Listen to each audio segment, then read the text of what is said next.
Class. तो आज हम अपनी वीडियो में देखने वाले हैं जो हमारे रह गए थे इलेक्ट्रोलाइसिस। तो उनकी इलेक्ट्रोलाइसिस देखेंगे आज, जैसे कि इलेक्ट्रोलाइसिस ऑफ एसिडिफाइड वाटर, ठीक है, बाय यूजिंग प्लेटिनम इलेक्ट्रोड। और इसके बाद इलेक्ट्रोलाइसिस हम देखेंगे किसकी, एक्वस कॉपर सल्फेट सॉल्यूशन की। और उसके बाद जो बहुत ही इंपॉर्टेंट टॉपिक है आपका इलेक्ट्रोप्लेटिंग, उसको पढ़ेंगे, ठीक है। तो स्टार्ट करते हैं electrolysis of acidified water using platinum electrode.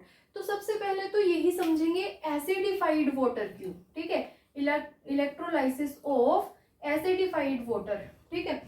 Acidified water ही क्यों लिया है, क्योंकि water in its pure state is not conductor of electricity, ठीक है। अगर हम वाटर को नॉर्मली देखें, प्योर स्टेट में देखें, तो वाटर एक प्योर कोवलेंट कंपाउंड है, तो वो क्या करता है, इलेक्ट्रिसिटी को कंडक्ट नहीं करता है, ठीक। उसमें आयंस प्रेजेंट होते ही नहीं है कि वो इलेक्ट्रिसिटी को क्या कर सके, कंडक्ट कर सके। अब हमें क्या करानी है, इलेक्ट्रोलाइसिस करानी है किसकी, वाटर की। तो यहाँ क्या होना चाहिए, उसका एक्वस सॉल्यूशन में आयंस प्रेजेंट होने चाहिए, ठीक। बेसिकली हम यहाँ वाटर की इलेक्ट्रोलाइसिस कराएंगे तो वाटर जिन जिन से मिलके बना है, ठीक है, तो वाटर को ब्रेक करने वाले हैं with the help of electric current, ठीक है। तो किस किस से मिलके बना होता है वाटर आपका, हाइड्रोजन से और ऑक्सीजन से। तो यही काम होगा आपकी इस इलेक्ट्रोलाइसिस में, ठीक है। हाइड्रोजन गैस प्रोड्यूस होगी और ऑक्सीजन गैस प्रोड्यूस होगी, ठीक है। तो इसीलिए हम सिंपल जो प्योर वाटर होता है उसका यूज ना करके क्या लेते हैं, एसिडिफाइड वाटर लेते हैं, ठीक है। और वाटर को एसिडिफाइड करने के लिए यहाँ क्या यूज किया जाता है, सल्फ्यूरिक एसिड, ठीक है। तो जब हम कोई एसिड वाटर के अंदर ऐड करते हैं तो वाटर अपनी प्योर स्टेट में रहता नहीं है, ठीक है। तो वो क्या होता है, आयनाइज हो जाता है, ठीक है। वो उसका डिसोसिएशन हो जाता है, अपने आयंस में क्या होता है, वाटर ब्रेक हो जाता है, ठीक। अब जो वाटर की इलेक्ट्रोलाइसिस है उसके लिए इलेक्ट्रोलाइटिक सेल होती है आपकी हॉफमैन्स वोल्टामीटर, ठीक है। ये हॉफमैन्स वोल्टामीटर थोड़ी अलग ही इलेक्ट्रोलाइटिक सेल है। रीजन ये है कि वाटर में यहाँ जब इलेक्ट्रोलाइसिस होगी तो हाइड्रोजन गैस और ऑक्सीजन गैस प्रोड्यूस होगी, ठीक है। तो जब हाइड्रोजन गैस और ऑक्सीजन गैस प्रोड्यूस होगी तो वो कहीं कलेक्ट भी होगी, इसीलिए हमने ये हॉफमैन्स असेंबली ले रखी है जिसको हॉफमैन्स वोल्टामीटर कहा जाता है। इसमें क्या है, हाइड्रोजन गैस और ऑक्सीजन गैस इजीली अवेलेबल हो जाएगी किसके, सॉल्यूशन के ऊपर, ठीक है। अब इसको समझ लेते हैं, सबसे पहले हम डायग्राम के थ्रू इसको ही समझ लेते हैं, ठीक है। तो सबसे पहले हमने इसमें क्या किया है, इलेक्ट्रोड्स लगाई हैं, ठीक। अब वाई डायरेक्शन में ये क्या है, आपके कंटेनर्स हैं दो, ठीक। ये दोनों आपस में क्या है, अटैच हैं। और इसके साथ एक ट्यूब अटैच है जिससे हम क्या करते हैं, एसिडिफाइड वाटर को ऐड करते हैं, ठीक। इस एसिडिफाइड वाटर मतलब water plus dilute sulphuric acid, water को डाइल्यूट सल्फ्यूरिक एसिड जिस वाटर में हमने ऑलरेडी मिला रखा है उसको यहाँ से हम इस सेल के अंदर इनलेट करते हैं, ठीक। अब यहाँ क्या है, ये बंद है, ठीक। तो इसमें ये पूरा भर जाएगा, फिल हो जाएगा, ठीक। तो इसमें एक एनोड प्रेजेंट है और दूसरी क्या है आपकी कैथोड, ठीक। तो एनोड और कैथोड जो है वो प्लेटिनाइज्ड फॉइल इनर्ट है, connected by copper wires. Copper wires के थ्रू बैटरी के टर्मिनल से क्या हो जाती हैं, कनेक्ट हो जाती हैं। तो ये तो हमारी क्या है, आपकी इलेक्ट्रोलाइटिक सेल है, हॉफमैन्स वोल्टामीटर, ठीक। फिर इलेक्ट्रोलाइट कौन सा यूज हुआ है यहाँ पे, तो वाटर की इलेक्ट्रोलाइसिस करनी है तो वाटर तो प्रेजेंट होगा ही होगा। अब वाटर प्योर स्टेट में क्या है, आयंस प्रेजेंट नहीं होते, तो इसलिए ऐड क्या किया है, dilute sulphuric acid. Dilute sulphuric acid को ही क्यों ऐड किया है, HNO3 HCl इनको क्यों नहीं लिया, आयनाइज तो वो भी करा देते वाटर को। रीजन, क्योंकि डाइल्यूट सल्फ्यूरिक एसिड आपका नॉन वोलेटाइल सॉल्यूशन है, ठीक है। फिर इसके बाद आती है आपकी इलेक्ट्रोड्स। तो कौन से इलेक्ट्रोड्स यूज किए हैं, प्लेटिनम फॉइल, ठीक है। प्लेटिनम फॉइल मतलब आपकी जो इलेक्ट्रोड है वो इनर्ट है। मैंने आपको स्टार्टिंग में ही बताया था ग्रेफाइट और प्लेटिनम दोनों इनर्ट इलेक्ट्रोड्स होती हैं, ठीक। Connected by copper wires to the terminals of battery, battery के टर्मिनल से कनेक्टेड है, क्यों, क्योंकि हम अपनी सेल में करंट तो पास करेंगे ही, ठीक। नेक्स्ट, अब आयनाइजेशन। अब वाटर प्रेजेंट है, ठीक है, एसिड प्रेजेंट है, तो इसका मतलब वाटर का आयनाइजेशन कैसे हुआ है, due to the presence of sulphuric acid. तो आयनाइजेशन देख लेते हैं, वाटर किस में ब्रेक होगा, H पॉजिटिव और OH नेगेटिव आयंस में, ठीक है। सल्फ्यूरिक एसिड को डिसोशिएट किया है 2H पॉजिटिव और सल्फेट 2 नेगेटिव आयंस, ठीक है। तो टोटल आयंस हमारे सॉल्यूशन में जो प्रेजेंट है वो कौन कौन से हैं, H पॉजिटिव है, OH नेगेटिव है एंड सल्फेट 2 नेगेटिव आयंस है, ठीक है। ये इस तरह के आयंस हमारे वाटर जो इलेक्ट्रोलाइट है उसमें प्रेजेंट है, ठीक है। तो केटायन है H+ और एनायंस क्या है आपके OH नेगेटिव और सल्फेट 2 नेगेटिव, ठीक है। हमारे पास 2 एनायंस है, तो एनोड के ऊपर एनायंस जाते हैं तो हमें देखना पड़ेगा कौन सा एनायन जाएगा कौन सा नहीं जाएगा, ठीक है। एक टेंडेंसी होती है एनायंस की भी रिडक्शन की, ठीक। सल्फेट और OH नेगेटिव आयंस में से OH नेगेटिव आयन का रिडक्शन क्या होगा आपका, जल्दी होगा, जो एनोड ऑक्सीडेशन जल्दी होगा। एनोड जो यहाँ पे अट्रैक्ट करेगी वो सल्फेट SO4 2 नेगेटिव को ना करके OH नेगेटिव को करेगी। OH नेगेटिव की टेंडेंसी ज्यादा है एनोड पे जाने की इन कंपैरिजन ऑफ सल्फेट, तो सल्फेट नहीं जाएगा आपकी रिएक्शन में, ये ध्यान रखना जरूर, ठीक। हर आयन की अपनी टेंडेंसी होती है कि कौन किसको एनोड जल्दी अट्रैक्ट करती है, ठीक। तो अब हम अपनी रिएक्शन देख लेते हैं, ठीक है। Reaction takes place at anode and reaction takes place at cathode, ठीक। तो एनोड पे क्या होगा आपका, सीधी सी बात है, एनोड पे क्या होता है, ऑक्सीडेशन, ठीक है। एनोड पे क्या होगा आपका, ऑक्सीडेशन, ऑक्सीडेशन मतलब लॉस ऑफ इलेक्ट्रॉन, ठीक। तो एनोड किसको अट्रैक्ट करती है, एनायंस को, कौन कौन से एनायंस प्रेजेंट है, OH नेगेटिव और सल्फेट नेगेटिव। किसकी टेंडेंसी है अट्रैक्ट होने की, OH नेगेटिव की ज्यादा टेंडेंसी है अट्रैक्ट होने की, तो सल्फेट नेगेटिव आयंस नहीं आएंगे, कौन आएगा, OH नेगेटिव। OH नेगेटिव से क्या बना, OH, इलेक्ट्रॉन क्या हो गया, रिलीज, ठीक है। 2 OH आपस में मिलके क्या बना देंगे, H2O और एक ऑक्सीजन, ठीक है। ऐसे ही फर्दर ये रिएक्शन क्या होती रहेगी, बार बार होती रहेगी, तो सॉल्यूशन में बहुत सारे ऑक्सीजन ऑक्सीजन प्रेजेंट है, वो आपस में मिलके क्या बना देंगे, O2 गैस, ठीक है। तो क्या है आपकी एनोड, तो एनोड पे आपको कौन सी गैस मिलेगी, ऑक्सीजन गैस, ठीक है। तो एनोड पे आपको कौन सी गैस मिलेगी, ऑक्सीजन गैस। ये क्या है एनोड, एनोड पे कौन सी गैस मिल गई, ऑक्सीजन, ठीक है। तो ध्यान रखना which type of gas you will gain at anode during the electrolysis of acidified water। acidified water की electrolysis के थ्रू आप कौन सी गैस को किस पे, एनोड पे फाइंड आउट करोगे, तो वो कौन सी है आपकी ऑक्सीजन, ठीक है। Oxygen gas will present at anode, ठीक। अब रिएक्शन देख लेते हैं किसमें, कैथोड पे। तो कैथोड अट्रैक्ट केटायंस, तो सॉल्यूशन में कौन से केटायन प्रेजेंट है, H पॉजिटिव, ठीक। और कैथोड पे होता क्या है आपका, रिडक्शन, रिडक्शन मीन्स आपका गेन ऑफ इलेक्ट्रॉन। तो OH नेगेटिव ने जो इलेक्ट्रॉन रिलीज किए थे वो कौन गेन करेगा, H positive ions, H positive plus electron gives hydrogen. तो ऐसे ही हाइड्रोजन प्रेजेंट होंगे, क्योंकि ये रिएक्शन अगेन एंड अगेन होती चली जाएगी, तो HH मिलके क्या बना देंगे, हाइड्रोजन गैस। तो you will get hydrogen gas at cathode, ठीक है। तो ये कैथोड है हमारी, यहाँ पे हम क्या करेंगे, हाइड्रोजन गैस को क्या करेंगे, हाइड्रोजन गैस यहाँ पे हमारी प्रोड्यूस हो जाएगी, ठीक। तो ये थी आपकी इलेक्ट्रोलाइसिस किसकी, एसिडिफाइड वाटर की। अब हम नेक्स्ट इलेक्ट्रोलाइसिस किसकी देखने वाले हैं, एक्वस कॉपर सल्फेट सोल्यूशन। तो आइए बच्चों अब एक्वस कॉपर सल्फेट की इलेक्ट्रोलाइसिस देख लेते हैं, ठीक है।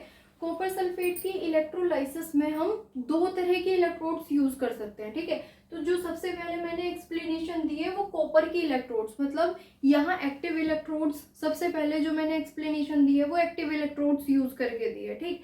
सपोज ये तो आपका ग्लास वेसल हो गया, ठीक है। इसमें कॉपर सल्फेट को हमने क्या कर लिया, डिसॉल्व कर लिया, क्योंकि हमें किसकी इलेक्ट्रोलाइसिस करनी है, कॉपर सल्फेट की इलेक्ट्रोलाइसिस करनी है। तो इलेक्ट्रोलाइट हमारा क्या है, यहाँ पे कॉपर सल्फेट है, ठीक है। ग्लास वेसल है, हीटिंग की रिक्वायरमेंट नहीं है, ठीक। ग्लास वेसल है, इनर्ट है, तो इलेक्ट्रोलाइटिक सेल आपकी ग्लास वेसल की बनी हुई है। अब हमने क्या किया है, कैथोड और एनोड जो ली है वो कॉपर मेटल की ही ली है, ठीक है। यहाँ पे जो आपकी इलेक्ट्रोड्स है वो किसमें क्या है, एक्टिव इलेक्ट्रोड्स हैं, ये रिएक्शन में पार्टिसिपेट करेंगे, ठीक है, ध्यान रखना। इलेक्ट्रोड्स हमारी एक्टिव भी हो सकती है, रिएक्टिव भी, जिस तरह की जैसे इलेक्ट्रोलाइसिस थी वो मैंने आपको बताई है। ठीक, तो यहाँ मैंने कॉपर सल्फेट की इलेक्ट्रोलाइसिस एक्टिव इलेक्ट्रोड लेके की है, मतलब दोनों ही इलेक्ट्रोड्स किसकी बनी हुई है, कॉपर की बनी हुई है। ठीक, अब आगे बढ़ते हैं। ठीक, ये आपकी एनोड है और ये कैथोड है। तो इलेक्ट्रोलाइटिक सेल है आपका ग्लास का बना हुआ, इनर्ट है। इलेक्ट्रोड्स आपकी both anode and cathode are made up of copper. ठीक है, तो एक्टिव इलेक्ट्रोड्स हैं। इलेक्ट्रोलाइट क्या है आपका, aqueous copper sulphate. Copper sulphate को किसमें डिसॉल्व कर रखा है, वाटर में, तो Cu2 पॉजिटिव। डिसोसिएशन अगर कॉपर सल्फेट का देखें तो Cu2 पॉजिटिव और SO4 2 नेगेटिव आयंस। तो टोटल आयंस जो आपके इलेक्ट्रोलाइट में प्रेजेंट हैं वो कितने हैं, Cu2 positive, H positive, OH negative और सल्फेट 2 नेगेटिव। ठीक है, तो Cu2 पॉजिटिव, H पॉजिटिव क्या है आपके कैटायंस। ठीक, OH नेगेटिव, SO4 2 नेगेटिव क्या है आपके एनायंस। ठीक, तो अब आप क्या कर सकते हैं, रिएक्शन देख लेते हैं। तो रिएक्शन एट एनोड, सबसे पहले एनोड की रिएक्शन देखेंगे। ठीक है, एनोड पे क्या होता है, ऑक्सीडेशन। Anode attract anions. तो एनोड किस किस को अट्रैक्ट करती है, एनायंस को। तो एनायंस कौन कौन से प्रेजेंट है आपके सॉल्यूशन में, OH नेगेटिव और सल्फेट नेगेटिव। ठीक है, तो दोनों में से कोई भी रिएक्ट नहीं करेगा। रीजन ये है कि कॉपर की जो इलेक्ट्रोड है वो इटसेल्फ बीइंग मोर रिएक्टिव, उसका ही ऑक्सीडेशन होगा। ध्यान रखना, यहाँ कोई से भी एनायन का ऑक्सीडेशन नहीं होगा। कॉपर की इलेक्ट्रोड ज्यादा रिएक्टिव है तो कॉपर की इलेक्ट्रोड का खुद का क्या हो जाएगा, ऑक्सीडेशन हो जाएगा और कॉपर आयंस में कन्वर्ट होके सॉल्यूशन में आना शुरू हो जाएगा। ठीक, तो at anode oxidation takes place. Cu solid, जो कॉपर सॉलिड की इलेक्ट्रोड है वो क्या बनाएगी, Cu2 पॉजिटिव आयंस बनाएगी, 2 इलेक्ट्रॉन रिलीज कर देगी। ठीक है, ये कहाँ हुआ है आपका, एनोड पे। अब कैथोड को देख लेते हैं। ठीक है, कैथोड पे क्या होता है, रिडक्शन मतलब गेन ऑफ इलेक्ट्रॉन। तो कैथोड विल अट्रैक्ट केटायंस। कौन कौन से केटायंस प्रेजेंट है, H पॉजिटिव, OH नेगेटिव। ठीक है, तो कैथोड पे भी अगर हम H पॉजिटिव OH नेगेटिव को देखें और कॉपर इलेक्ट्रोड खुद क्या है, रिएक्टिव है। ठीक, कॉपर आयंस प्रेजेंट है यहाँ पे, Cu2 पॉजिटिव आयंस भी प्रेजेंट है। तो ज्यादा टेंडेंसी रिडक्शन की अगर इलेक्ट्रोकेमिकल सीरीज देखी जाए। ठीक है, बिकॉज ऑफ इलेक्ट्रोकेमिकल सीरीज जो रिडक्शन होने की ज्यादा टेंडेंसी है वो कॉपर की है। क्यों, क्योंकि कॉपर नीचे प्रेजेंट होता है हाइड्रोजन गैस के। ठीक है, हाइड्रोजन के नीचे प्रेजेंट होता है कॉपर, तो नीचे जो प्रेजेंट होता है उसका रिडक्शन पोटेंशियल ज्यादा है, तो इसीलिए यहाँ रिडक्शन किसका होगा, आपका कॉपर का होगा। मतलब कॉपर के जो आयंस है वो ही रिड्यूस होंगे। जो आपके ये कैटायन है H पॉजिटिव, ठीक है, और दूसरा आपका कौन सा कैटायन प्रेजेंट है, H पॉजिटिव और कॉपर 2 पॉजिटिव ही प्रेजेंट है। ठीक, तो यहाँ पे क्या होगा, कॉपर 2 पॉजिटिव का रिडक्शन होगा। ठीक, किसका रिडक्शन होगा, कॉपर का, H पॉजिटिव का नहीं होगा। हाइड्रोजन ऊपर प्रेजेंट होती है, उसका ऑक्सीडेशन पोटेंशियल ज्यादा है देखा जाए तो इन कंपैरिजन ऑफ कॉपर, क्योंकि कॉपर का कितना होता है रिडक्शन पोटेंशियल 0.34 और हाइड्रोजन का कितना होता है आपका 0। तो Cu2 पॉजिटिव इन 2 इलेक्ट्रॉन को गेन करके क्या बना देंगे, कॉपर सॉलिड। तो इसमें एक तरीके से इलेक्ट्रोप्लेटिंग वाला हिसाब हो गया। जैसे जो ये एनोड है, एनोड का ऑक्सीडेशन होगा, कॉपर मेटल कॉपर आयंस में कन्वर्ट होगी, ये कॉपर आयंस उन इलेक्ट्रॉन को गेन करके कॉपर की जो इलेक्ट्रोड है उसके ऊपर क्या हो जाएंगे, आपके डिपॉजिट हो जाएंगे। ठीक, तो ये इलेक्ट्रोड आपकी क्या होती चल जाएगी, मोटी होती चल जाएगी। In case electrodes are made up of platinum. ठीक, इसकी कॉपर सल्फेट की इलेक्ट्रोलाइसिस में ही अगर ये दोनों इलेक्ट्रोड क्या है आपकी प्लेटिनम की बना दी, मतलब क्या है, इनर्ट है, ये रिएक्ट नहीं कर रही है, तब क्या होगा। ठीक, तब आपकी एनोड पे जो रिएक्शन होगी, एनोड विल अट्रैक्ट एनायंस। ठीक है, अब ये तो प्लेटिनम की बनी हुई है तो इनका तो कोई रोल रहा नहीं। ठीक है, तो एनोड पे क्या होगा, ऑक्सीडेशन। एनोड एनायंस को अट्रैक्ट करती है। कौन कौन से एनायंस प्रेजेंट है, OH नेगेटिव और सल्फेट 2 नेगेटिव। ठीक है, तो किसकी टेंडेंसी ज्यादा है आने की, OH नेगेटिव के ऑक्सीडेशन की टेंडेंसी ज्यादा है in comparison of sulphate. Sulphate ions नहीं आएंगे, कौन आएंगे, OH नेगेटिव, तो इनका ऑक्सीडेशन होगा। OH negative ions electron release करेंगे, OH आपस में मिलकर वाटर बनाएंगे और ऑक्सीजन प्रोड्यूस करेंगे। अब ये रिएक्शन बार बार होती है तो तो आपके सॉल्यूशन में ऑक्सीजन ऑक्सीजन मिलके क्या बना देंगे, ऑक्सीजन गैस का मॉलिक्यूल बना देंगे। तो फिर उस केस में एनोड पे आपको क्या मिल जाएगी, ऑक्सीजन, और कैथोड पे क्या होगा, हालांकि कॉपर सल्फेट का सॉल्यूशन है एक्वस, तो कॉपर आयंस प्रेजेंट है, ठीक है। तो अब कौन कौन से केटायन प्रेजेंट है, कॉपर आयंस और हाइड्रोजन H पॉजिटिव। तो यहाँ सेम ही रहेगा, क्यों, क्योंकि जो रिडक्शन पोटेंशियल है वो कॉपर का ज्यादा है, तो रिडक्शन अब यहाँ भी कॉपर का ही होगा। तो कॉपर 2 पॉजिटिव 2 इलेक्ट्रॉन गेन करके क्या बनेगा, कॉपर सॉलिड, ठीक है। अब यहाँ कह सकते हैं इलेक्ट्रॉन गेन हो रहे हैं 2 इलेक्ट्रॉन, तो OH नेगेटिव भी 2 बारी OH नेगेटिव 2 इलेक्ट्रॉन रिलीज करेंगे, वो फिर कॉपर, एक कॉपर उन दोनों को गेन करके कॉपर सॉलिड बना देगा, ठीक है। अब हम नेक्स्ट पढ़ते हैं इलेक्ट्रोप्लेटिंग, ठीक है। तो अब हम इलेक्ट्रोप्लेटिंग को समझ लेते हैं। सबसे पहले तो इलेक्ट्रोप्लेटिंग का बेसिक कॉन्सेप्ट समझिए कि इलेक्ट्रोप्लेटिंग होती क्या है, ठीक है। तो इलेक्ट्रोप्लेटिंग अगर हम कहें तो इलेक्ट्रोप्लेटिंग होती है कोटिंग ऑफ वन मेटल, ठीक है, on another metal with the help of electricity. Electricity की हेल्प से या करंट की हेल्प से एक मेटल की कोटिंग दूसरी मेटल के ऊपर जब करवाई जाती है तो उसको ही क्या कहा जाता है, इलेक्ट्रोप्लेटिंग कहा जाता है, ठीक है। अब इसकी रिक्वायरमेंट क्यों हुई, इलेक्ट्रोप्लेटिंग इतनी ज्यादा इंपॉर्टेंट क्यों है, तो इलेक्ट्रोप्लेटिंग इसलिए इंपॉर्टेंट है, फॉर एग्जांपल कोई मेटल जैसे कि आयरन, अगर आपकी क्या है, रिएक्टिव है, आयरन है, आयरन नॉर्मल क्या होता है, रिएक्ट कर जाता है ऑक्सीजन की प्रेजेंस में और मॉइस्चर की प्रेजेंस में, उसकी क्या होती है, रस्टिंग हो जाती है आयरन की। अब हमें क्या करना है, आयरन को रस्टिंग से बचाना है, तो हम आयरन के ऊपर किसी और मेटल की क्या करवा सकते हैं, जैसे निकल है, जिंक है, इनकी क्या करवा सकते हैं, कोटिंग करवा सकते हैं, ठीक। तो ये कोटिंग ही क्या कहलाती है, इलेक्ट्रिसिटी की हेल्प से इलेक्ट्रोप्लेटिंग, ठीक है। तो अब इलेक्ट्रोप्लेटिंग का मेन फिनोमिना क्या होता है उसको देख लीजिए, ठीक। ये हमारा एक इलेक्ट्रोलाइटिक सेल है जो हमने पूरे चैप्टर में पढ़ा है, ठीक। इलेक्ट्रोलाइटिक सेल में हमने क्या लिया है, सॉल्यूशन, किसका सॉल्यूशन लेंगे, किसको एनोड बनाएंगे, किसको कैथोड बनाएंगे, ठीक है, वो समझना ध्यान से। हम पढ़ रहे हैं इलेक्ट्रोप्लेटिंग विद निकल, मतलब इस जो ये हम इलेक्ट्रोप्लेटिंग पढ़ रहे हैं इसमें क्या करवानी है हमें, इलेक्ट्रोप्लेट किसी आयरन, ये क्या है आपका सपोज आयरन है, इस आयरन के ऊपर मुझे निकल को क्या करवाना है, इलेक्ट्रोप्लेट करवाना है, ठीक है। तो जिस मेटल की हमें कोटिंग किसी दूसरी मेटल के ऊपर करवानी होती है उस मेटल को हम हमेशा क्या रखते हैं, एनोड रखते हैं। फॉर एग्जाम्पल जैसे निकल की कोटिंग मुझे किसके ऊपर करवानी है, आयरन के ऊपर करवानी है, ठीक है, तो निकल को मैं हमेशा क्या रखूंगी, एनोड रखूंगी, ठीक। क्यों रखते हैं वो भी आपको आगे पता चलने वाला है, ठीक है। निकल की इलेक्ट्रोप्लेटिंग मुझे किसके ऊपर करवानी है, आयरन के ऊपर, तो निकल क्या हो जाएगा आपका, प्योर निकल मेटल आपकी क्या हो जाएगी, एनोड, ठीक है। अब आयरन के ऊपर निकल की कोटिंग करवानी है तो आर्टिकल टू बी इलेक्ट्रोप्लेटेड, उसको क्या बनाना है, कैथोड। कैथोड हमेशा वो होगा जिस आर्टिकल को इलेक्ट्रोप्लेट कराना है, ठीक। तो ये हो गया आपका कैथोड, ठीक। कैथोड मैंने यहाँ पे क्या लिया है, आयरन, क्योंकि मैं यहाँ आयरन को इलेक्ट्रोप्लेट करवा रही हूँ किसके थ्रू, निकल के थ्रू, ठीक। अब निकल क्या हो गया हमारा, एनोड, ठीक। दोनों को क्या करते हैं, बैटरी से जोड़ देंगे करंट, ताकि करंट का फ्लो क्या हो जाए, होना स्टार्ट हो जाए, ठीक। ये तो हमारा नॉर्मल इलेक्ट्रोलाइटिक सेल है, ठीक, जो क्या होती है हमेशा इनर्ट लेते हैं, ठीक।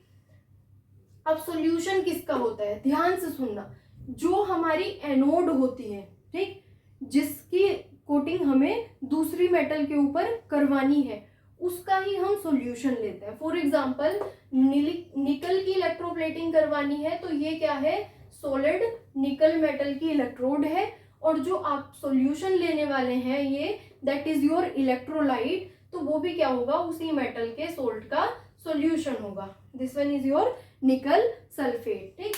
तो इलेक्ट्रोलाइट क्या है आपका, एक्वस सॉल्यूशन ऑफ निकल सल्फेट। जिस भी मेटल को इलेक्ट्रोप्लेट करवाना है किसी और के ऊपर उसको ही क्या लेते हैं, एनोड, और उसी का ही क्या होना चाहिए, सोल्ट सॉल्यूशन होना चाहिए। जैसे मैंने यहाँ एनोड को निकल लिया है और निकल का ही सॉल्यूशन लिया है, निकल सल्फेट। अब सॉल्यूशन में देखिए हमारे क्या क्या आयंस प्रेजेंट है, ठीक। तो इलेक्ट्रोलाइट हो गया हमारा एक्वा सॉल्यूशन ऑफ निकल सल्फेट, निकल की ही इलेक्ट्रोप्लेटिंग करवानी है, ठीक है, किसके ऊपर, आयरन के ऊपर, ठीक। निकल सल्फेट डिसोशिएट होगा Na2 positive ions and SO4 2 negative ions, ठीक है। सॉल्यूशन में एक्वस सॉल्यूशन है तो वाटर तो ऑब्वियस सी बात है आपका क्या है, प्रेजेंट ही है, ठीक। तो सॉल्यूशन में आपका निकल 2 पॉजिटिव आयंस प्रेजेंट है, सल्फेट 2 नेगेटिव आयंस प्रेजेंट है, H पॉजिटिव प्रेजेंट है और OH नेगेटिव आयंस प्रेजेंट है, ठीक। ये हमारे सारे आयंस प्रेजेंट है किसमें, इस इलेक्ट्रोलाइट में। अब देखते हैं एनोड, ठीक है। एनोड किसकी बनी है, निकल मेटल की, ठीक, जिसको इलेक्ट्रोप्लेट किसके ऊपर करवाना है, आयरन के। कैथोड, कैथोड हमेशा वो रहेगा जो आर्टिकल हमें इलेक्ट्रोप्लेट करवाना है, ठीक है, आर्टिकल टू बी इलेक्ट्रोप्लेटेड। तो यहाँ पे क्या ले रखा है, आयरन ले रखा है, ठीक। आयरन ना लेके किसी और चीज के ऊपर निकल को इलेक्ट्रोप्लेट करवाना है तो वो चीज भी यहाँ क्या होगी, आपकी कैथोड ही रहेगी, ठीक। तो रिएक्शंस देखते हैं। सबसे पहले reaction takes place at anode. तो एनोड पे क्या होता है, ऑक्सीडेशन। अब जो आपकी इलेक्ट्रोप्लेटिंग होती है उसमें जो इलेक्ट्रोलाइट्स होती हैं, ठीक, जो आपकी सॉरी इलेक्ट्रोड्स होती हैं, तो इलेक्ट्रोड कौन सी, स्पेशली आपकी एनोड, ठीक। ये एनोड आपकी रिएक्टिव होती है, ठीक, एक्टिव इलेक्ट्रोड है, यहाँ इनर्ट इलेक्ट्रोड नहीं है, तो रिएक्शन में पार्टिसिपेट आपकी इलेक्ट्रोड ही लेगी। क्या होगा, ऑक्सीडेशन होगा। तो जो आपकी इलेक्ट्रोड है एनोड दैट इज निकल, तो निकल का क्या होगा, ऑक्सीडेशन। क्या बनेंगे, निकल से निकल 2 पॉजिटिव आयंस, 2 इलेक्ट्रॉन क्या हो जाएंगे यहाँ पे, रिलीज हो जाएंगे, ठीक। तो निकल से आपके सॉल्यूशन में निकल 2 पॉजिटिव आयंस आते जा रहे हैं, इसीलिए सॉल्यूशन हमने निकल सल्फेट का लिया था क्योंकि निकल 2 पॉजिटिव आयंस ऑलरेडी प्रेजेंट थे, ठीक है। अब जब मेटल का ऑक्सीडेशन होना शुरू होगा तो निकल से निकल 2 पॉजिटिव बढ़ते चले जाएंगे, ठीक है। फिर वो निकल 2 पॉजिटिव आयंस ही क्या होंगे, आपके क्या होते चले जाएंगे, रिड्यूस होते चले जाएंगे। आपके सॉल्यूशन में क्या क्या प्रेजेंट है, कैटायन, ठीक है। अगर हम रिएक्शन एट कैथोड देखें, कैथोड पे क्या होता है, रिडक्शन, ठीक है। तो रिडक्शन मतलब गेन ऑफ इलेक्ट्रॉन, ठीक। तो रिडक्शन किसका होगा, आपका निकल 2 पॉजिटिव आयंस जो प्रेजेंट है वो इलेक्ट्रॉन गेन करके कहाँ चले जाएंगे, निकल solid in the form of solid, कहाँ, इस आर्टिकल को जिसको इलेक्ट्रोप्लेट करना है इसके ऊपर क्या हो जाएंगे, आपके सॉलिड फॉर्म में डिपॉजिट हो जाएंगे, ठीक। तो अगर हम बेसिकली बात करें तो क्या हुआ, निकल से निकल 2 पॉजिटिव बने, 2 इलेक्ट्रॉन रिलीज करके, ठीक है। फिर इन्होंने वही 2 इलेक्ट्रॉन गेन करके जो दूसरे आयंस प्रेजेंट थे क्या बना दिया, निकल सॉलिड, और इसके ऊपर क्या हो गई, इसकी इलेक्ट्रोप्लेटिंग हो गई, ठीक है। इस तरीके से हम एक मेटल को दूसरे मेटल के ऊपर क्या करवा लेते हैं, इलेक्ट्रोप्लेट करा लेते हैं। तो ये थी आपकी इलेक्ट्रोप्लेटिंग विद निकल। अब हम नेक्स्ट इलेक्ट्रोप्लेटिंग देखते हैं, ठीक है। ये हमारी नेक्स्ट इलेक्ट्रोप्लेटिंग है सिल्वर, ठीक है। तो यहाँ सिल्वर को इलेक्ट्रोप्लेट करवाना है किसी भी अदर सब्सटेंस के ऊपर, ठीक है। जैसे फॉर एग्जांपल यहाँ पे मैंने स्पून ली है, ठीक है।